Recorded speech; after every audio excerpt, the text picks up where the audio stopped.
మాది చేమకుర్తి మండలం. మా మండలంలో అతి ప్రధాన సమస్య మైనింగ్. ఈ మైనింగ్ బాగా లోతుకి వెళ్ళిపోయారు, డీప్ మైనింగ్ వెళ్ళిపోయారు. ఇప్పుడు వర్షం నీరు బాగా నిలిచిపోతుంది. నిలిచిపోవడం వల్ల ఈ డెంగ్యూ, మలేరియా లాంటి జ్వరాలు ఎక్కువగా టచ్ అవుతున్నాయి. ప్రజలందరూ వాటి వల్ల బాగా ఇబ్బంది పడుతున్నారు. రెండోది ఈ గాలి, నీరు రెండు కలుష్యం అయిపోతున్నాయి. ఈ రెండు కాలుష్యాల వల్ల శ్వాసకోశ సంబంధ వ్యాధులు వస్తున్నాయి, కిడ్నీ వ్యాధులు కూడా బాగా ఎక్కువగా వస్తున్నాయి. ఈ ఆరోగ్య సమస్యలను పట్టించుకునే నాదుడే లేకుండా పోయాడు. ఎన్నిసార్లు చెప్పినా, ఎంత రిక్వెస్ట్లు చేసినా కూడా ఎవరూ పట్టించుకోవట్లేదు. దీనికి ప్రధానమైన కారణం mining companies, factories and quarry చేసేవాళ్ళు, కంకర్ మిల్లోళ్ళు. దీంతో పాటు గవర్నమెంట్ కూడా ప్రధాన కారణమే. గవర్నమెంట్ మారిన ప్రతిసారి మైనింగ్ చేతులు మారటం, కంపెనీలు మారటం, ఫ్యాక్టరీలు మారటం వాళ్ళకి బాగా బడ్డన్ అయిపోతుంది. దానివల్ల వాళ్ళు ఆరోగ్య ప్రమాణాలు పాటించడం, ఫ్యాక్టరీల్లో, మైన్స్లో సేఫ్టీ మెజర్స్ తీసుకోవటం, వీటి గురించి అసలు మర్చిపోయారు వాళ్ళు. అవి ఒకటి ఉంటాయని కూడా గుర్తుపెట్టుకోలేదు వాళ్ళు. గవర్నమెంట్ ఈ మైనర్స్కి, ఫ్యాక్టరీస్కి, క్వారీ వాళ్ళకి ఒక భరోసా ఇచ్చి, ఫైనాన్షియల్ ఎయిడ్ ఇచ్చి, వాళ్ళ చేత హెల్త్ మెజర్స్, సేఫ్టీ మెజర్స్ ప్రాపర్గా తీసుకునే విధంగా చర్యలు తీసుకోగలరని కోరుకుంటున్నాం. అండ్ రెండోది, ఎమ్మెల్యే గారిని మేము స్ట్రాంగ్గా డిమాండ్ చేస్తున్నాము. Government hospital with all facilities and majorly departments, kidney department, lung department, ఈ ఫీవర్ రిలేటెడ్ డిపార్ట్మెంట్ ఉండే విధంగా చూసుకొని ఈ డిపార్ట్మెంట్స్ని స్ట్రాంగ్ చేసి ఈ గవర్నమెంట్ హాస్పిటల్లో ఫెసిలిటీస్ కూడా పెంచాలని మేము కోరుతున్నాం. చేమకుర్తిలో మరో ప్రధాన సమస్య, చేమకుర్తి చుట్టుపక్కల మైనింగ్ వల్ల వచ్చిన వలస కూలీలు. వీళ్ళకి ఓటు లేదు, ఓటు ఉండదు, చాలామందికి ఓటు ఉండదు. వీళ్ళు 10-12 వేల మంది ఉంటారు. వాళ్ళు పాపం వాళ్ళకి గవర్నమెంట్ బెనిఫిట్స్ అందవు, వాళ్ళకి ఇల్లులు ఉండవు. వాళ్ళు ఏదో బయట రేకుల షెడ్లలో వాటిలో బతుకుతూ ఉంటారు. వాళ్ళ సమస్యలు అయితే ఎవరు వినరు కనీసం, ఎందుకంటే వాళ్ళకు ఓటు లేదు. గవర్నమెంట్ వీళ్ళని సెకండ్ రేటెడ్ సిటిజన్స్గానే చూస్తుంది. ఇక్కడ ఉండే లోకల్ పీపుల్ కూడా కొంతమంది అలాగే చూస్తారు. ఎమ్మెల్యే, ఎంపీలు అయితే అసలు పట్టించుకోరు. వాళ్ళని కలవటానికి కూడా ఇష్టపడరు. వీళ్ళందరికీ గవర్నమెంట్ ఖచ్చితంగా ఒక ప్లేస్ డిఫైన్ చేసి, అక్కడ కాలనీ ఒకటి ఏర్పాటు చేసి, దాంట్లో డ్రైనేజీ, వాటర్, శానిటేషన్, ఎవ్రీథింగ్ ఏర్పాటు చేసి వాళ్ళకి ఇస్తే బెటర్గా జీవించగలరు. దానివల్ల కొంచెం ప్రాబ్లమ్స్ కూడా తగ్గుతాయి. ఈ క్రైమ్ రిలేటెడ్ థింగ్స్, వాళ్ళు వచ్చి గొడవ చేయటం, ఇట్లాంటివన్నీ కూడా తగ్గుతాయి. ఇందులోనే మరొకటి ట్రాన్స్పోర్ట్ రిలేటెడ్ ఇష్యూ ఉంది. ఈ ట్రాన్స్పోర్ట్ అసోసియేషన్ ఫామ్ అయ్యారుగానే అది పెద్దగా ఏమీ వర్క్ అవుతున్నట్టు ఏం కనిపించట్లేదు. చెన్నై మాఫియా వీళ్ళందరూ వచ్చేసి ట్రాన్స్పోర్ట్ క్యాప్చర్ చేసుకుంటున్నారు. ఇక్కడ ఉన్న లోకల్ ట్రాన్స్పోర్ట్ మీద బతికే చాలా మంది వాళ్ళకి లోడ్లు లేక వాళ్ళు రోజు ఇబ్బంది పడతా ఉన్నారు. ఇది కూడా ఒకసారి ఎమ్మెల్యే గారు ఈ రెండు issues, migration workers, transport issues రెండు పట్టించుకొని వాళ్ళకి ఎంతో కొంత న్యాయం చేయగలరని కోరుతున్నాము. చేమకుర్తిలో రెండో ప్రధాన సమస్య వ్యవసాయం. వ్యవసాయంలో ఇక్కడ మేజర్ పంటలు వచ్చేసి కర్ర, పొగాకు, శనగ. ఈ మూడు పంటలకి ఒక్క పంటకు కూడా గవర్నమెంట్ నీళ్ళు ఇవ్వలేకపోతుంది. మళ్ళీ వీటికి నీటి సంఘాల మీద రాజకీయాలు చేస్తారు. ఒక్క పంటకి 6 తడికి కొంత ఇస్తున్నారు, ఆ తర్వాత వారబంది అంటారు, అది కూడా సరిగ్గా ఉండదు. ఈ వాటర్ సమస్యని ఎలా పరిష్కరించాలనేది ఎమ్మెల్యే గారు ఆలోచించాలి. ఈ వాటర్ కమిటీలు ఏదైతే వేస్తున్నారో వీళ్ళు ఎంతసేపటికి అక్కడ పనులు, 2 లక్ష పనులు చూసుకోవటం, ఆ పనుల మీద ఎక్కువ కాన్సన్ట్రేట్ చేస్తున్నారు. కానీ వాటర్ ఎలా తీసుకొద్దాము, పంటలకు వాటర్ ఎలా తీసుకొద్దాము అనేది అసలు మర్చిపోయారు. కనీసం ఒక పంటకు కూడా వాటర్ తీసుకునే సిచ్యువేషన్లో ఉన్నారు. రెండవ పంట సంగతి ఇంకా దేవుడే ఎరుగు, అసలు డిస్టెంట్ డ్రీమ్ లాగా మిగిలిపోయింది.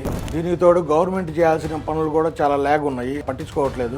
ఆల్టర్నేటివ్ క్రాప్ ఏందనేది చెప్పలేకపోతుంది గవర్నమెంట్ ఈ ప్రాంతంలో వాళ్ళకి. దీనికి తోడు ఇక్కడ ఉండే పొగాకు, కర్ర, వీటన్నిటికీ మినిమం సపోర్ట్ ప్రైస్ కూడా ఇవ్వట్లేదు. దీనికి సంబంధించి ఏదన్నా అగ్రికల్చర్ అండ్ ఫుడ్ ప్రాసెసింగ్ ఇండస్ట్రీలు ఏమన్నా తీసుకొస్తారా అంటే దాని మీద కూడా కాన్సన్ట్రేషన్ ఉండదు. ఇక్కడ ఏ డబ్బులు ఉన్నాయో అవి చూసుకొని అక్కడ రెవెన్యూ తీసుకెళ్ళిపోవడం తప్పితే ఇక్కడ లోకల్లో వాళ్ళకి ఆ డబ్బును కొంత భాగం ఇక్కడ లోకల్ బాడీస్ ఖర్చు పెడదాం, ఈ పంటల మీద ఖర్చు పెడదాం, ఇక్కడ ఏదైనా ఇండస్ట్రీ తీసుకొద్దాం అని ఆలోచన చేయట్లేదు. పైగా ఇక్కడ మైనింగ్ వల్ల 10 నుంచి 14 గ్రామాలు బాగా కంటామినేట్ అయిపోయి ఉంది గ్రౌండ్ వాటర్. సరే, గ్రౌండ్ వాటర్ తోడుకొని ఏదన్నా పంట వేద్దామంటే అది కూడా ఫెయిల్ అవుతా ఉన్నాయి. అండ్ ఈ లైవ్ స్టాక్ వచ్చేసరికి లైవ్ స్టాక్లో ఎనలేని సమస్యలు తీసుకొచ్చి పెట్టారు. ఆ పాలసీ ఎవరికి అర్థం కాదు.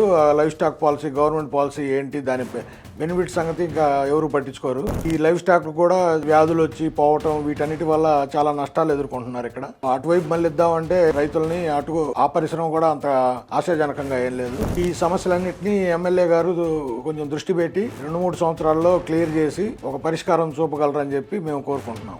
చేమకుర్తి మండలంలో ఇంకో ప్రధాన సమస్య పంచాయతీలు. ఇక్కడ ఉండే అన్ని పంచాయతీల్లో చాలా దయనీయమైన సిచ్యువేషన్స్ ఉన్నాయి. కొన్ని పల్లెల్లో అయితే కనీసం శ్మశాన వాటికలు కూడా లేవు.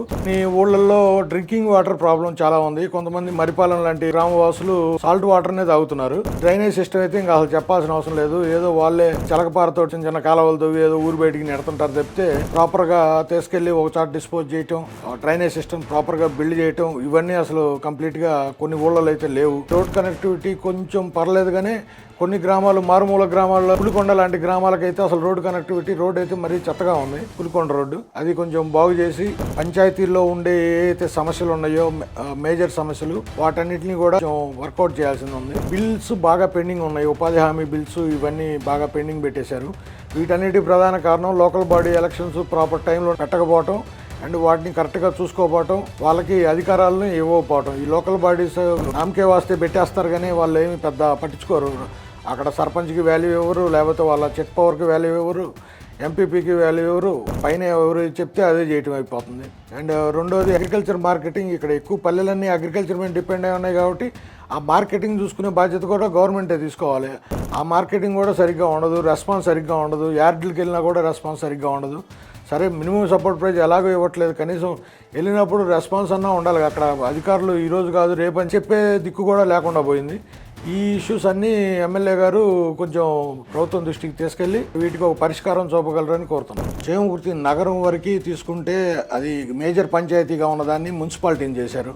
అది కూడా ఒక ప్రధాన సమస్యగానే ఉంది. ఇప్పుడు రెవెన్యూని యూజ్ చేసుకుంటున్నారు. వాటర్ బిల్ అని, లేకపోతే ప్రాపర్టీ ట్యాక్స్లని, కమర్షియల్ ట్యాక్సెస్ అని వీటన్నిటిని పెంచేస్తున్నారు రేట్లు. ఈ రేట్లు పెంచేసి అక్కడ కనీసం లివింగ్ స్టాండర్డ్స్ అంటే జీవన ప్రమాణాలు పెరిగే విధంగా ఏ చర్య తీసుకోవట్లేదు. శానిటేషన్ వదిలేస్తారు, డ్రైనేజీలని అండర్ గ్రౌండ్ డ్రైనేజీలు పట్టించుకోవాల్సింది అది వదిలేస్తారు. అక్కడ వచ్చే ఆ బిల్లులు, ఆ ట్యాక్స్ కలెక్షన్స్ వాటి మీద మాత్రమే దృష్టి పెడతారు అధికారులందరూ కూడా. ఇది ఒక ప్రధాన సమస్యగా ఉంది. అసలు మేజర్ పంచాయతీకి క్యాపబిలిటీ ఉందా లేదా అని కూడా టెస్ట్ చేయకుండా మున్సిపాలిటీలు చేసేస్తున్నారు. ప్రజలు కూడా ఏదో మన పంచాయతీ మున్సిపాలిటీ అయిపోతుందని సంబరపడిపోయి మన ప్రాపర్టీ రేట్లు పెరుగుతాయనో, రియల్ ఎస్టేట్ పెరుగుతుందనో ఇంకోటో ఆనందపడుతున్నారు. కానీ వాళ్ళ ప్రమాణాలు పెరుగుతున్నాయా, గవర్నమెంట్ పట్టించుకుంటుందా, మన ఎమ్మెల్యే గారు ఏమన్నా చేస్తున్నారా ప్రమాణాలు పెరిగే విధంగా అనేది ఎవరు పట్టించుకోవట్లేదు. వాటి మీద ఎవరు మాట్లాడట్లేదు. అలా కాకుండా అక్కడ జీవన ప్రమాణాలు అంటే ఇప్పుడు మన ఎడ్యుకేషన్ సిస్టమ్ పెరగాలి, దానికి అనుబంధ సంస్థలు రావాలి, దానికి తోడు గవర్నమెంట్ హాస్పిటల్స్ వీటి మీద ఎక్కువ దృష్టి పెట్టాలి. అండర్ గ్రౌండ్ డ్రైనేజ్ పెట్టడం, ప్రతి వీధికి డ్రైనేజ్ సిస్టమ్ పర్ఫెక్ట్గా ఉండే విధంగా చూసుకోవటం, అక్కడ వాటర్ నిలవకుండా ముందుకెళ్ళిపోతూ ఉంటే చాలా వరకు ఉన్న వ్యాధుల రిలేటెడ్ ఇష్యూస్ అన్నీ క్లియర్ అవుతాయి. ఇట్లాంటి వాటి మీద దృష్టి పెట్టకుండా 6 నెలలకోసారి 3 నెలలకోసారి ట్యాక్స్లని, అక్కడ కమర్షియల్గా ఉన్న వాళ్ళకి ట్యాక్స్లని అవన్నీ పెంచడానికి మాత్రమే దృష్టి పెడుతున్నారు. ఇది ఒకసారి ఎమ్మెల్యే గారు ప్రభుత్వం దృష్టికి తీసుకెళ్లి వీటి మీద ఇక్కడ ఏమేమి ఉన్నాయో ఇంకా ఏమేమి చేయాలో చూసుకొని అవన్నీ మీరు క్లియర్ చేయగలరని చెప్పి కోరుతున్నాం.